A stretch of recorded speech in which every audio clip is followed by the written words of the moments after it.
Makamu wa Rais wa Jamhuri ya Muungano wa Tanzania Emmanuel Nchimbi ametoa kauli yenye uzito mkubwa akieleza kuwa vikezo vya kujenga ndivyo vilivyochangia mwenyekiti wa Chama cha Demokrasia na Maendeleo Tundu Lissu kuendelea kusota gerezani kwa takriban mwaka mmoja, akihusisha hali hiyo na mfumo wa sheria na katiba ya sasa.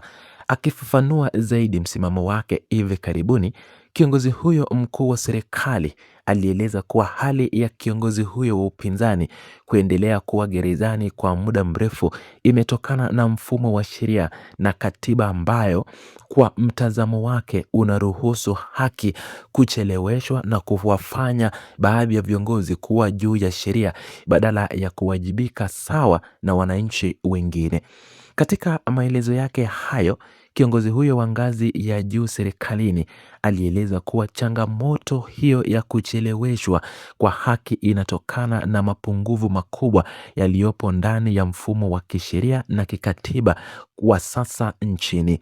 Mteule huyo wa wananchi alisisitiza kuwa mfumo huo unahitaji marekebisho ya kina na ya dhati ili kuhakikisha haki inatendeka kwa wakati wowote kwa raia wote bila kujali nafasi yao ya kisiasa au kijamii.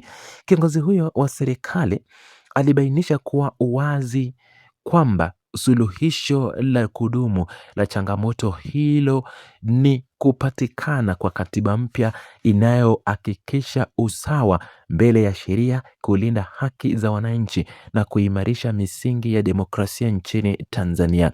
Makamu wa Rais wa Jamhuri ya Muungano wa Tanzania Emmanuel Nchimbi alionyesha kuwa mabadiliko ya kikatiba ndiyo njia pekee ya kutatua matatizo ya kimfumo yanayoathiri utoaji haki nchini.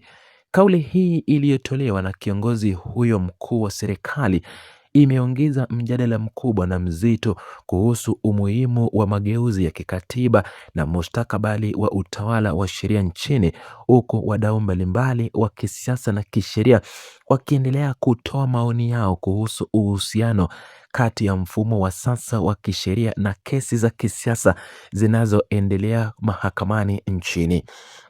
Uchambuzi wa kina wa maelezo ya makamu wa rais wa Jamhuri ya Muungano wa Tanzania Emmanuel Nchimbi unadhihirisha msingi na sababu kuu zilizomfanya azungumzie swala hili la kisheria na kikatiba.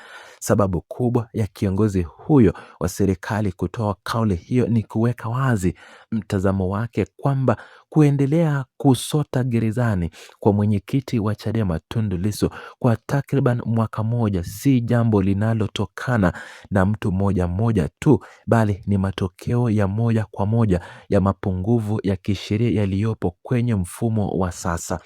Kiongozi huyo wa ngazi ya juu kitaifa alilenga kuonyesha jinsi gani vigezo vya kijinga vinavyoweza kutumiwa au kujitokeza pale ambapo katiba na sheria hazijawekewa misingi thabiti ya kuhakikisha utoaji haki unakuwa wa haraka na usio na upendeleo. Athari za kauli hii iliyotolewa na makamu wa rais wa Jamhuri ya Muungano wa Tanzania ni kubwa mno katika uwanja wa siasa na sheria nchini. Hatua ya kiongozi mkuu wa serikali kukiri wazi kuwa mfumo wa sasa unaruhusu haki kucheleweshwa na kuwafanya baadhi ya viongozi kuwa juu ya sheria inaleta mtazamo mpya katika juhudi za kudai mabadiliko ya kisheria. Maelezo hayo yaliyotolewa na mteule huyo wa serikali yanaguza ama yanasukuma mbele ajenda ya marekebisho ya kikatiba, kwani yanatoka kwa kiongozi wa ngazi ya juu ambaye anaelewa kwa karibu utendaji wa serikali na mifumo ya dola. Kauli hii inatoa fursa kwa wadau wa kisiasa na kisheria kutathmini upya athari za kesi zinazowakabili viongozi wa upinzani gerezani.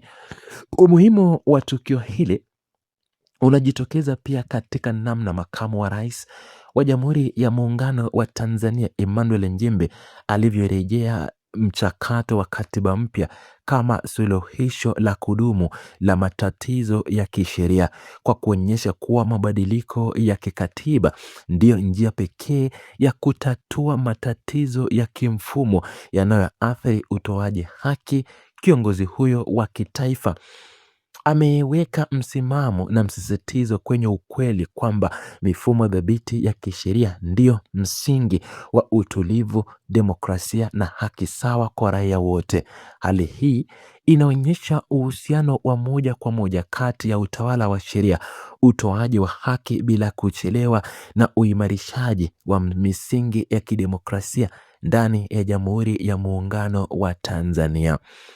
Nafasi ya taasisi zinazohusika katika sakata hili inabainika wazi kupitia maelezo ya kiongozi huyo wa serikali. Mfumo wa mahakama na sheria nchini unachukua nafasi ya kusimamia mashauri, lakini namna halivyo.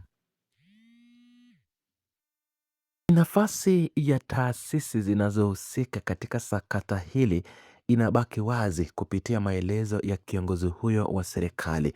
Mfumo wa mahakama na sheria nchini inachukua nafasi ya kusimamia mashauri, lakini kama alivyobainisha makamu wa rais, mapungufu ya kikatiba yanafanya mfumo huo kuruhusu haki kucheleweshwa. Kwa upande mwingine, Chama cha Demokrasia na Maendeleo Chadema, kikiongozwa na mwenyekiti wake Tundu Lissu ambaye anaendelea kusota gerezani kwa takriban mwaka moja, kinasalia kuwa mhusika mkuu katika mchakato huu wa kisheria na kisiasa. Serikali nayo inachukua nafasi ya kuona haja ya kufanya marekebisho ya kina ili kuhakikisha usawa mbele ya sheria kwa kila raia.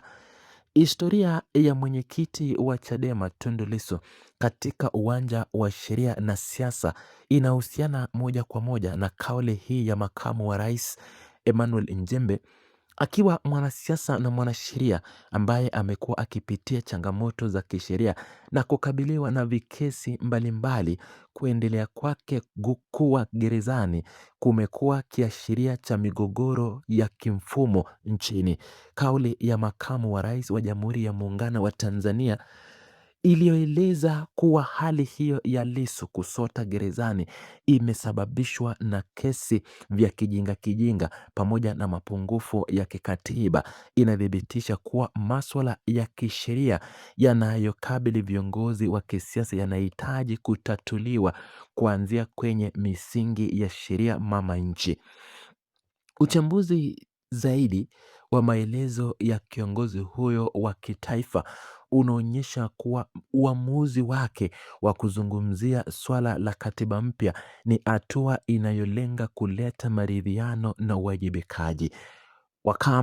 Makamu wa rais Emmanuel Nchembe alipofafanua kuwa katiba mpya ndiyo itakayohakikisha usawa mbele ya sheria na kulinda haki za wananchi, alikuwa akiweka wazi kuwa mabadiliko hayo ni kwa manufaa ya Watanzania wote na si kwa ajili ya kikundi kimoja cha kisiasa.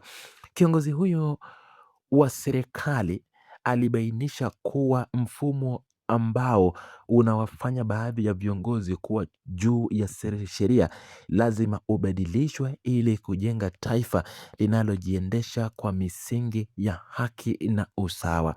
Mjadala mkubwa uliibuka kufuatia kauli hiyo ya makamu wa rais wa Jamhuri ya Muungano wa Tanzania, unaendelea kuonekana katika vyombo vya habari na mitandao ya kijamii kote nchini. Wadau mbalimbali wa kisheria na viongozi wa kijamii wameeleza kuwa maelezo ya Emmanuel Nchembe yanatoa mwanga mpya kuhusu haja ya kuwa na mageuzi ya haraka katika mfumo wa haki jinai.